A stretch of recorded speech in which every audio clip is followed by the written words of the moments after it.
how do you prioritize what you're going to focus on? What brands are struggling with? We have to develop better SEO strategies. It's getting harder and harder to just sell SEO by writing blog posts. Combination of good marketing, brand building with PR. That's how you win, is deliver a unique customer journey. However, a lot of brands don't do that. We need to segment them: higher impact changes, media impact changes and lower impact changes. You'll never just build the right product page. It takes loops to keep developing that page. They've just been buying cheap links. Don't ignore PR.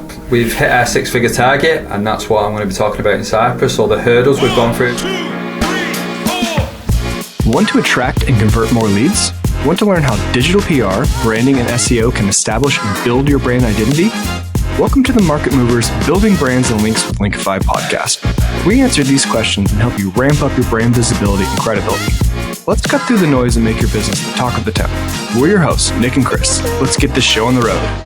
Welcome to the Market Movers podcast. Today I am delighted to be joined by Louis Smith, a fellow Brit and SEO specialist who has helped drive over $80 million in DTC MRR. Welcome to the show, Louis. Thank you for having me on. I'm looking forward to getting stuck in, diving into your questions. Yeah, Louis, it's great to have you on. I don't know when this will be released, but we are all, I think, 2 weeks out from Cyprus, where you'll be speaking. So that's very exciting. So it's great to have you on before that to talk about e-commerce SEO. So to kick things off, why don't you tell us a bit about yourself and your background in e-commerce SEO? Absolutely. Yeah, so I've been doing SEO now since around 2015. Back end of 2018, 2019, went on my own. I set up my own thing, working with brands, and then focused around e-commerce. So really building my systems around helping e-commerce D2C brands. And then, this COVID kicked off and the e-commerce space just went absolutely nuts.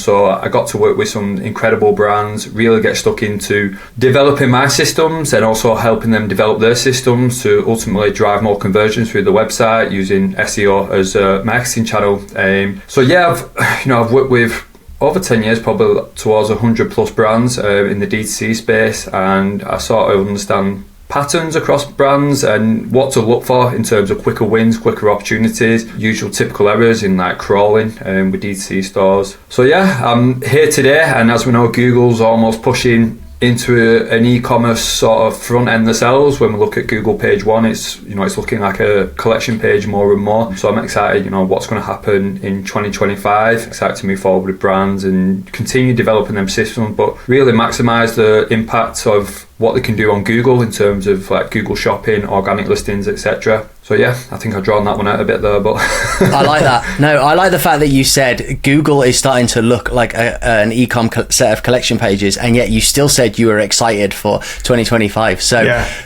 That's awesome. That's when you know you're in a good space, when you're excited about the changes Google's making.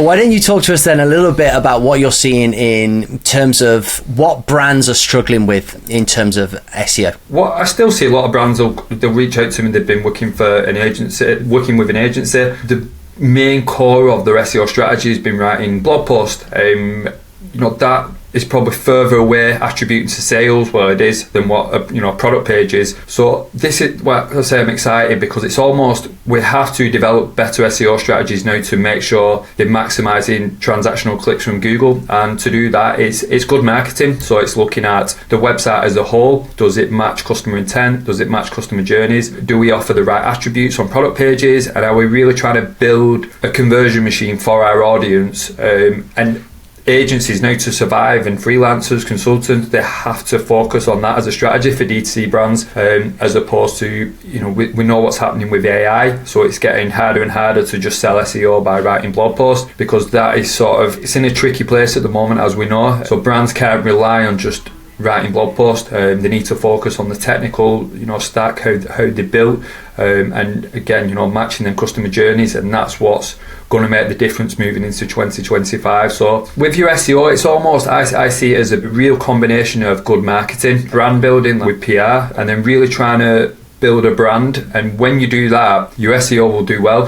That your SEO will come with that. All the SEO has to do is come into what you're doing with your brand and really just optimize and make changes to better match your target market journey. And that's where I see SEO going now. That's how you win, is by combining user experience, good marketing, brand building. That's a real SEO strategy for me. So when you start with a new site, how do you prioritize what you're going to focus on? You've mentioned crawl errors, D2C companies not really understanding the customer journey, maybe writing generic content. How do you take all that and prioritize what you're going to focus on? If it's a new website or established? Let's say established business, but just kind of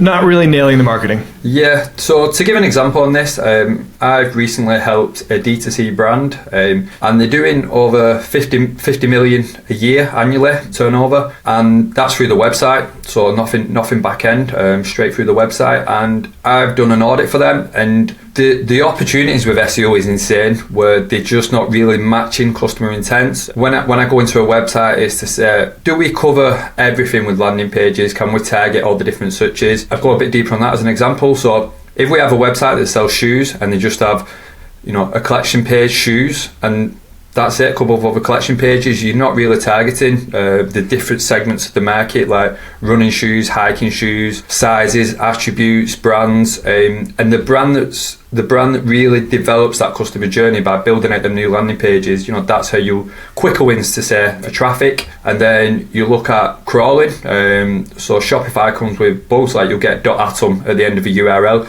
and some brands don't have no idea, so they'll never go into Google Search Console. Again, you can find quick fixes there on what to do. And then another one, I mentioned it a minute ago, with trying to get the right attributes on pages and really developing them templates. As you know, you'll go online now, search for a product, and the product page will just be an image, one line of text, buy now, and that's it. It's like, come on guys, all you have to do is go to Amazon, search for a product, and you can see how in depth that is. And brands have really jumped all over that now. They're optimizing for user experience and really trying to deliver a unique customer journey. However, a lot of brands don't do that. They get sort of stuck in where they're at with the marketing as a whole, so paid, really focusing on just driving more traffic to the current pages. And when you dig in now, I'll have my audit template, and then I sort of understand, what are the quicker wins, and look for them straight away. 10 out of 10 brands I work with, there's huge opportunities. As I mentioned, there's never been a website that I've gone in and they've absolutely nailed everything here, because it just doesn't happen. Have your money back. Yeah. Thanks anyway. You don't need me here. Everything you've done is right. You'll be surprised. The huge brands that I've worked with, big enterprise brands, and they're almost worse in terms of how their SEO's done, because they're that sort of focused on, everyone's just like a little cog in the big overall machine. And for an SEO to come in and say, whoa, we need to change X, Y, and Z on the website. Okay, can you put a Jari ticket in? You might have to wait 4 weeks to get these 3 internal links added.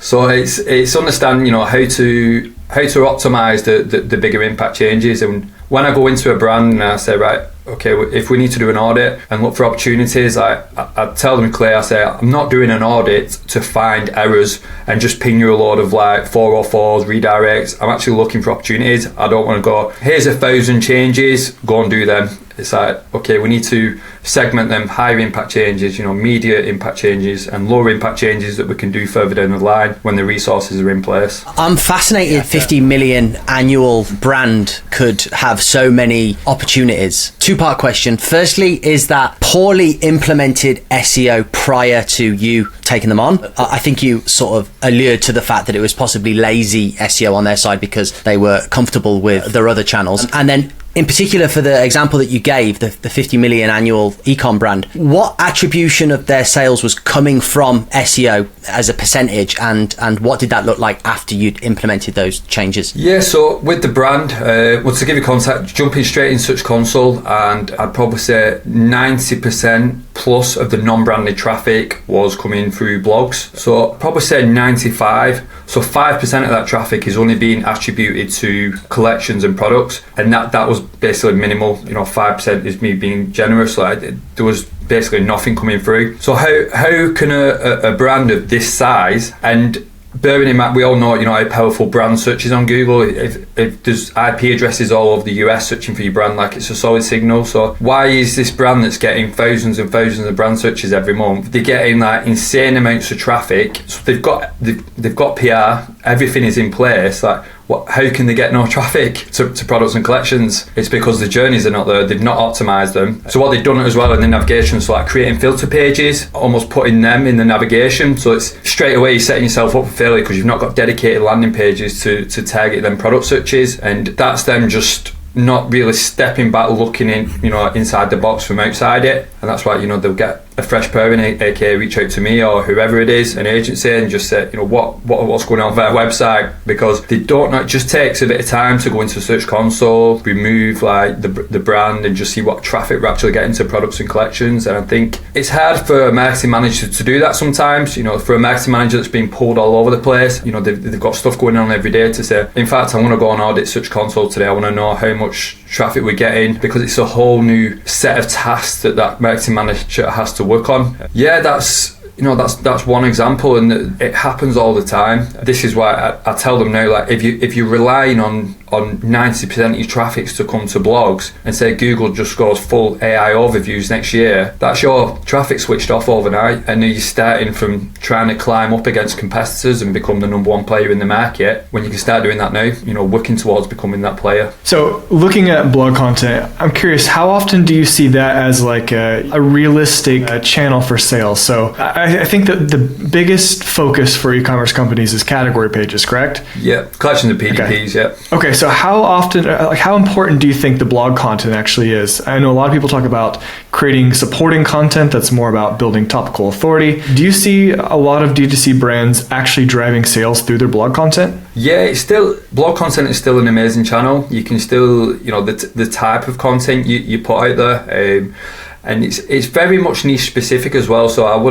this is going to be a big question for brand owners to say for example, AI overviews took over and content, say it did tomorrow and content was removed from Google, it was just all AI overviews. Like, would a brand still benefit their audience by creating content on the website? Absolutely. Like, depending on what it is, like, you can really, that's how you talk to your customers, through content, through video. So it's still important, and you can still drive sales. If you're looking for the best CBD product, and a brand creates this killer article, talks about like the pros and cons, but really connects to their customers, that's a good piece of content that can help that conversion journey. So blog is a very broad term, isn't it, in how in depth you can go in with content and the different type of content pieces. So yeah, it's still an important channel, and it can help products rank. If you search for again for CBD, and you go to Google and search that, like, you'll find information articles, ranking, etc. So it's very niche specific. But yeah, I believe it plays a big part. But it's giving resource to that, and then understand that we need to rank PDPs and collection pages as well. It never happens much where I go into a brand and the initial kickoff, etc., and they say, we're really trying to rank our product pages. I don't know if brands think they can't do it, or they just sort of ignore it. It's just, can you do SEO? And like, they don't really say, we're trying to rank X, Y, and Z blogs, X, Y, and Z products. Like I always said, send me your top earning products. Let's work out the margins and which ones are going to drive more revenue for your business, and let's focus on getting more clicks. Okay, so how do you rank collection and product pages? Collections are very much based off intent. So to give an example of this, if you search for sofa in the UK, I have been. I've just bought a house. I've been on Google non-stop looking for sofas and curtains. It's been a nightmare. It is. I feel your pain with that one. So with that, you might have crossed IKEA's website, and what IKEA do is understand intent. So if you're searching for sofa and I'm searching for sofa, we're probably not going to like the same sofa. We're going to have our own unique styles. What IKEA have done, they know, say 1 million people search for sofa this month in October. If 10 million people went to that page, they can divert the different customer journeys.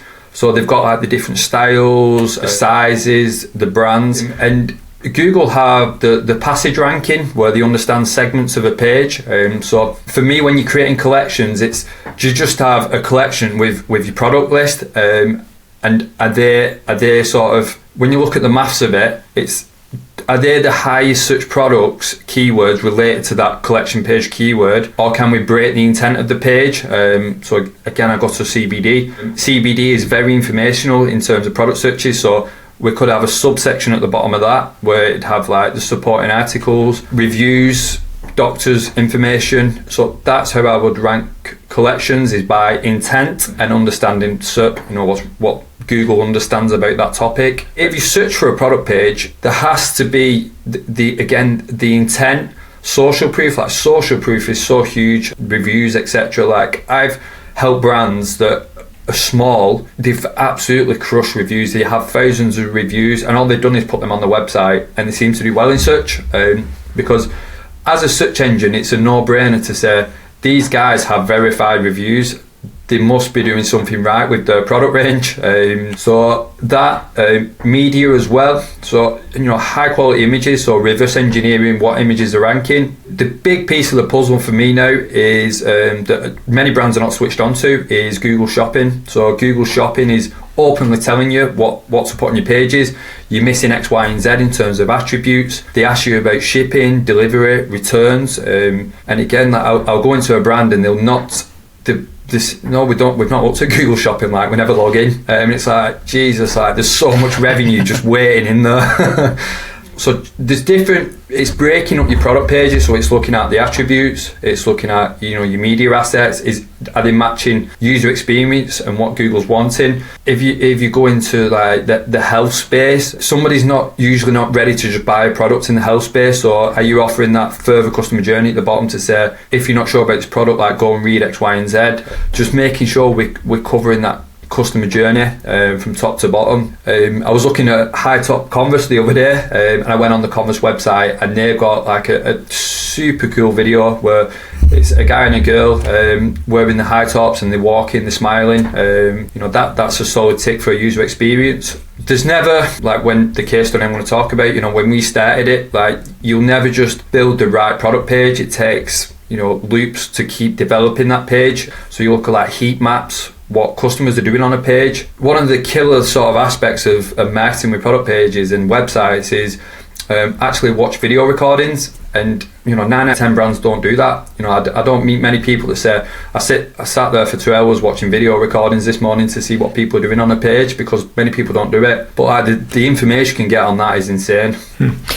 Okay, so I'm going to go back to category pages real quick. How crazy should you get when you're creating these category pages? You talk about having the clear segments. I've heard people say you can get really, really in depth with this. So if you've got, let's take couches, I guess you can go from sofas. Wow, for our US listeners. Sofas. Sounds weird. Like a sectional, and then the fabric type, and then the color.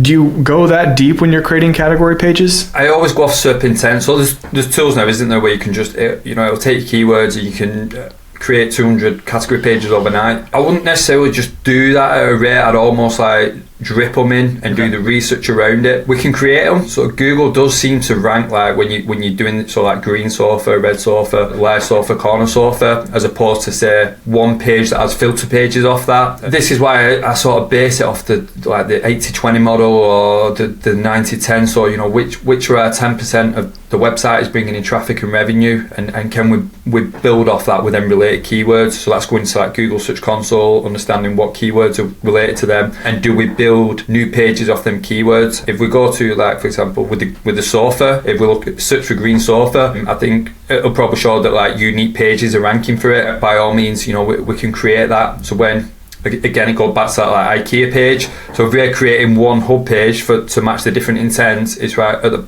on that page is like red, green, the top search sofas, which are most relevant keywords to that top level keyword of sofa. So yeah, it works. I've never seen it not work. Building new landing pages to get traffic in that match the keyword. A good example I always give of that is Canva.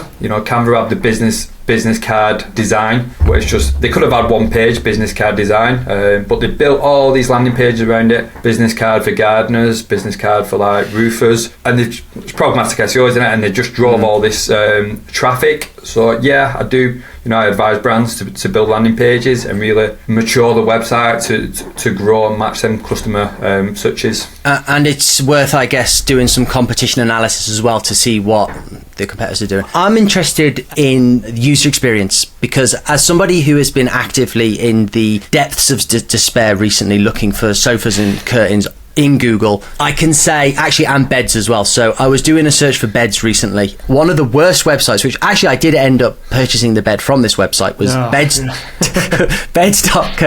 It had the bed I wanted at the price, but the ability to like look at the bed with the images, it had multiple color options, but it didn't show you the bed in those different color options when you clicked on the toggle. So from a user experience, it was terrible, albeit the price was right, so I purchased. But I can imagine that must send huge signals to Google when the customer experience is a cut above the rest. Yeah, definitely. Google's really smart. They understand attributes on a page. They understand the images. If you search for the curtains or the bed and you went to images, like you could see a similarity of the images that's ranking. So they pretty much know what you've got on your page. To match that, like if we search for wooden bed and we sort of had similar images to what we're ranking, we had all the attributes on the page, we had really crystal clear images, we'd probably rank the page, we'd rank the images as well, and we'd rank in like Google Shopping, and we'd rank in organic search on the blue link. So this is what brands don't really know, because they won't say we need to go to Google, we need to search the image and see what type of images are ranking, because they just don't know to do that. So they're almost going in blind to say, let's put these couple of pictures up. You're leaving it to, and then one competitor like gets a good SEO and that just goes make all them changes, and you're leaving it up to them then to climb above you in Google. Like user experience, it's developing, isn't it? Like how good product pages are getting. I think Amazon sort of took that bar really high when they create these super long, in-depth product pages, and brands that invest in them and put resources into developing them pages are the ones that will do well. But it's not an overnight thing, is it? If a brand has 1,000 SKUs on the website and someone comes in and says, right, create all these awesome imagery, get really good photography and do this overnight for all your products, it's not going to happen. So again, it's just using the 80-20 model, saying, right, we need to work on the top revenue, top high impression pages, and let's work, let's do 40 per month. In 6 months time, we've made a good dent in our SKUs then, in terms of user experience, etc. When it comes to product images, is it realistic to use AI? So when you're talking about the product images and how, if you have thousands of products, you need to come up with images. It reminded me of a conversation we had a couple weeks ago with an SEO manager for a clothing store. And he mentioned they were using AI to show what the clothes would look like on different sized people, which is a really clever use case, I think. So I'm curious, from an SEO perspective, do AI images make sense? Yeah, absolutely. But the right ones, this is where I believe it takes someone who understands AI, and this is what separates people that learn with AI and invest in understanding it, as opposed to a marketing manager who just goes into ChatGPT and says, create me this image, and then goes, yeah, well, I've got these great images, let's put them on the website. And I think it's a cohesive approach, isn't it? So say us three was good with AI. We'd work with a designer and say, we've sort of fact checked these, the image looks great. As a design part, do you think it looks good? And working with that designer, so we've ticked it off, do they tick it off? Okay, perfect, let's get it on. To do that with the different clothing, it's a good customer journey, isn't it? You're benefiting the end user. It's not to try and take a quick shortcut, it's to say, right, we can't get 7 different body types in for every single t-shirt, so we'll use the benefit of AI just to show what the t-shirt will look, and I'm guessing it'll have to look like that because they'll just get returns if they say it looks nothing like this on the model. So to summarize, yeah, use AI images. It's something I'll mention in Cyprus, but yeah, definitely it's doing it in the right way to make sure it benefits the end user. So if it's genuinely helpful, then it's a good idea. If you're doing it just for rankings, maybe less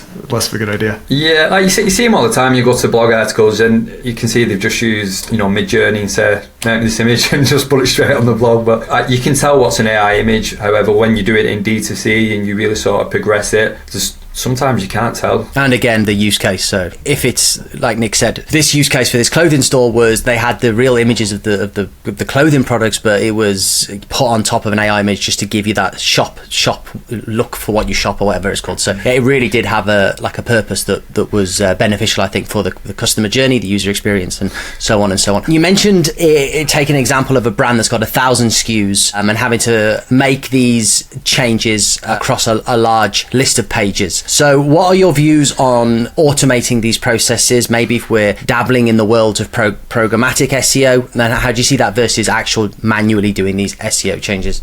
Yeah, so with that, depending on what it is on the page, so I did a system where I could export a brand's PDPs in terms of columns like content, metas, titles, and then creating a script in GPT, exporting Google Search Console data, taking, for example, the top 10 highest impression keywords for each URL and using the script to say, is X, Y, and Z keywords, the top 10 featured within this PDP content? Is it in the meta, in the title, in the image alt tags? And then the script will like highlight like yes, no, yes, no, yes, yes, yes, just to say we're not optimized for our top search keywords. That's from an organic point of view. And then exporting like the template. So what I like to do is export template, do a visual on that, and then can we make site-wide changes that's going to impact user experience, conversions, and traffic? We don't have to go into every single page. Like we can extend the page, add more value in. It's doing a cross analysis, but you can use AI to look at entities on the page. So are we mentioning, for example, perfume? Are we mentioning certain entities related to perfume on the PDP page? If not, we've got a whole range of SKUs that's not mentioning like the top entities, etc., or the attributes on the page. So that's something you could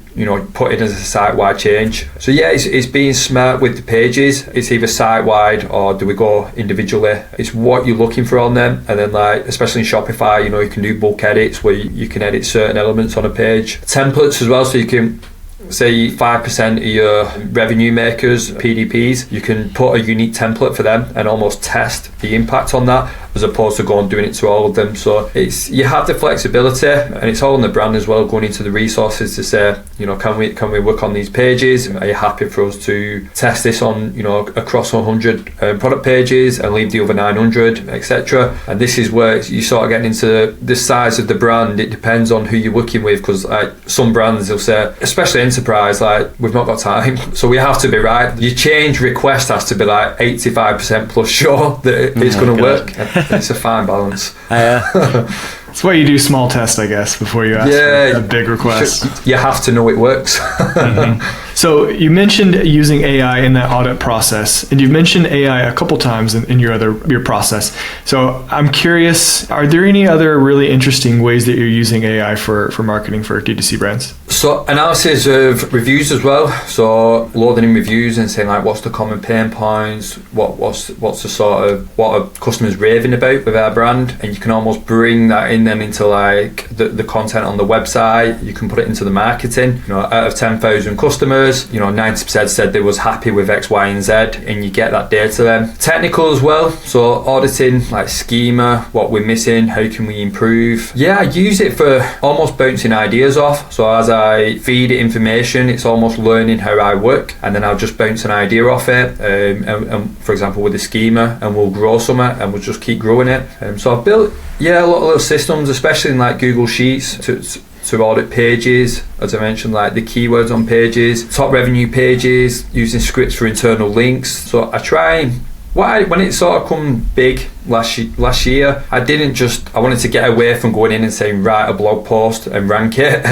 It's okay, what can I use this AI for, this tool? And I think the only sort of limit is your imagination with it. There's so much you can do. Done it to build like calculators for brands like in the food, so coming up with meal ideas. There's just I think for a brand it's not, I think 90% of people look at it for content and just writing content, but there's so much you can do with it. Summarizing like product page content and breaking that into feature benefits, into bullets, and then building stuff off the back of that. Yeah, I've got a lot of little sort of systems I've built with it. It speeds up a lot of the work, but what I don't use it for is like just go and write a blog post. It's coming up with ideas how to improve your workflow. I liked the way that you used it on the extraction of the Search Console data and then getting it to analyze that. The analysis of like bulk reviews as well, I think is good. We've had a few people on recently, local SEOs, talking about the power of like bulk reading those reviews and all the juicy goodness that you can extract from that and actually use that information. So I think that's awesome. Okay, let's talk about links. You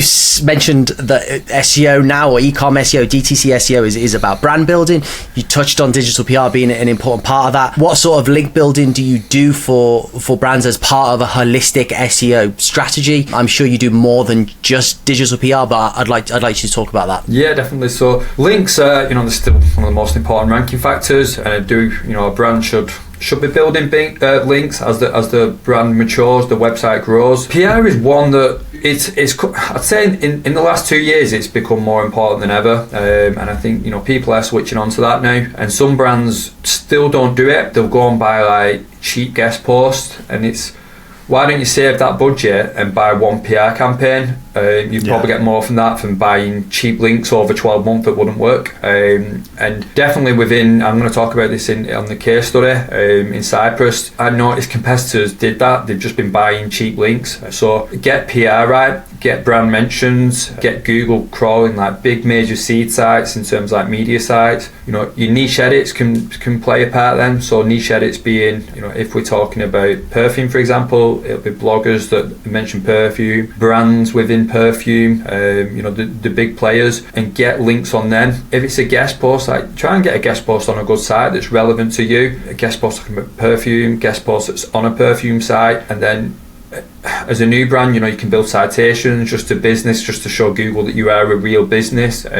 So links, I'd never say to a brand like you have to go and build 10 of these, 10 of these, 10 of these, because no brand has a perfect link profile. It's using a mix. However, I'd say resources into stacking links is important as ever. As I mentioned, like don't ignore PR, like a 5K campaign or whatever it is, and then to go and waste the next 12 months when one brand, a competitor could come in, do a couple of PR campaigns, and they've built a rock solid like profile in terms of Google and how they're going to rank on search engines. The big one is PR, and then niche edits, guests, and then mentions as well, like media channels, TikTok, LinkedIn, Twitter. They rank, they'll come up on Google. So do it as a brand building exercise now, especially in D2C, because if you have a solid link profile, it just helps so much. And if that PR campaign helps with your brand searches, it's just going to 10x whatever you're doing with SEO. So yeah, that's sort of where I'm at with it,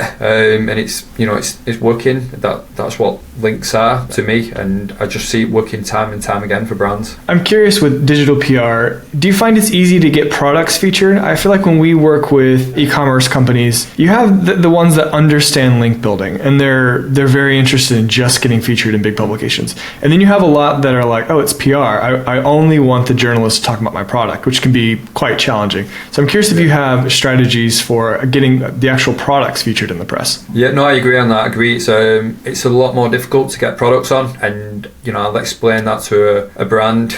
And a lot of the time it is within SEO for D2C, it's an education process. So, I try to take my time and explain to the founder, this is why we need to do it. If we're doing PR, it could be a PR where we just come up with some research that's not super relevant to the products, or it might not even be relevant at all. However, it's going to build credibility that we as a brand have done that research, and we're going to get featured in them PR mentions. So yeah, it's most of the time it won't be products. However, you're building your authority. It might just be 10 links to the homepage that's just using that brand term, and that's what it is most of the time. So it is an education piece. Unfortunately, businesses are still reaching out asking for guest post on just high DR. That's no relevance, because I think a lot of brands are still stuck in that what SEO used to be. Again, it's just trying to help them understand, and to do that, you just bring in examples, show case studies, show other brands. I always use the examples of big brands like Nike and stuff. They'll get featured for stuff that's nothing to do with trainers, and that's good PR because they're getting publicised online. So it's education and just to make them understand, but they're going to get the benefit of that anyway. If they're getting 10 new solid links to the homepage, and they from the homepage are linking to the top money categories, it's going to benefit them. I'm seeing an uptick on our end in inbound across the request platforms, journalists on Twitter and stuff. There's been an increase in the numbers asking for product samples, product recommendations. So I think there is opportunity for products to get products maybe not featured in a pure traditional PR sense, where it's the product goes viral in the news because it's a chocolate covered something, but there are opportunities. And then with outbound campaigns as well, if you do have a particularly interesting product and you can create a story, or if you can engage your community as well through your own social, then there are opportunities for that to be picked up by the media as well, especially if you're proactively reaching out to the media. We had someone on recently from a sports clothing brand, and they've got a massively active community, and they were doing loads of these like pop-up events and stuff, and there's a way to get the brand, the products that the brand was selling, featured in the media. So I think it's the way, it's not just something that brands are going to maybe have to try and do, it's something that they're all going to have to do to survive the new era, isn't it? Yeah, absolutely. It falls like PR falls hand in hand with eyeballs, isn't it? You know, where the tribes are built, like media should hover around that naturally. If a brand is a unicorn in the UK and they're absolutely flying, like the media will hook onto that and share that story because they know it's going to get picked up by people that are reading about that brand. It's being smart now. It's an exciting time because it really is into brand building. If you're doing the right things and building the right tribes, you know, and you compound that with online brand building, PR, etc. It's just, this is how brands have to build now. You know, gone are the days where you just build like a drop shipping store overnight and you know, hope that'll give you, you know, a 6-figure salary that you can lie on a beach. Then them days are tough. Those were the good days, weren't they? I'm still chasing that 4-hour work week. yeah, right.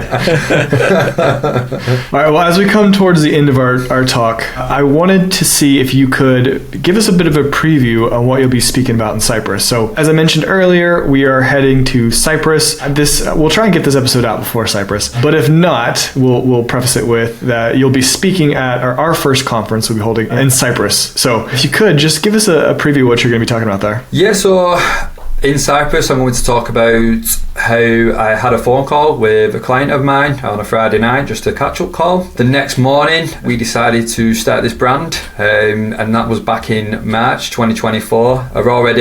We've hit our 6-figure target, and that's what I'm going to be talking about in Cyprus. So the hurdles we've gone through, and we have gone through some hurdles, and what we've done to get such a quick traction within a crowded market. And I'm excited to share just the systems we've done, what we've done to build, what we've tested, and the strategy we've used, and the plans moving forward. So I think, you know, I could have talked about like some of the huge brands I've worked with, but I wanted to build a real life case study of taking an idea and having it getting traffic within 2 weeks and growing it from there. No, I can't wait, because I was unknowingly a customer even before I found out what this project was. So yeah, that's awesome. Insane. Yeah. Okay, Louis, if anybody wants to connect with you after this, where can they find you or reach out to you? LinkedIn, I'm there every day. You'll see my post on there. So yeah, I'm always open for a chat. So yeah, reach out, connect. Okay, and anybody that does manage to see this, if it comes out before Cyprus, there may be some tickets left so they can come and speak to you in person as well if they can come out to the event. And maybe even we'll be able to share some snippets post-Cyprus as well with some of the best bits from the talk as well. So thank you very much for coming on. Awesome, thanks for having me. Pleasure. Thanks, Louis. Cheers. And that wraps up this episode of Market Movers, Building Brands and Links with Linkify. Big thanks to our parent company, Linkify, the wizards behind turning ambitious businesses into standout brands. Hit up our website at linkify.io and take the first steps towards brand greatness. Big shout out to Fame for making this podcast possible. Thanks for listening, folks. Stick around for more insights in our next episode. Catch you later.